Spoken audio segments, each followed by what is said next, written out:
ময়না তুমি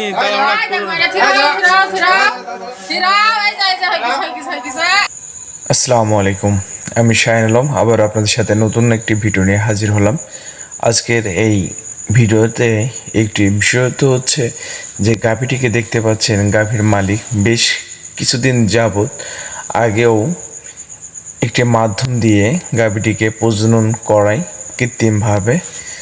তারপরও যখন প্রায় 11 মাস গাভীটির পেটে বাচ্চা না আসে, তখন আবার যখন গরুটিকে ডাক আসে, তখন খামারি আমার সাথে যোগাযোগ করে এবং আমি আজ থেকে 3 মাস আগে গরুটিকে প্রজনন করাই এবং আজকে এসেছি এই গরুটিকে চেক করার জন্য আসলে পেটে বাচ্চা আছে কিনা। খামারি খুব উদ্বিগ্নতার মধ্যে দিয়ে আছে, খুবই চিন্তার মধ্যে দিয়ে আছে, কারণ একটি গাভী গরু যখন 11 মাস অতিবাহিত হয়ে যায়, বাচ্চা হবে কিন্তু হয় না, তখন কিন্তু খুবই মারাত্মক একটা চিন্তা চলে আসে। সেই অনুপাতে যখন 3 মাস কৃত্রিমভাবে প্রজনন করানো হয়, খামারি আমার সাথে যোগাযোগ করে, আবারও আমি যাই এবং যে গাভীটিকে চেক করার মাধ্যমে খামারিকে আশ্বস্ত করতে পারে যে আল্লাহর অশেষ রহমতে এবার গাভীটির পেটে বাচ্চা আছে।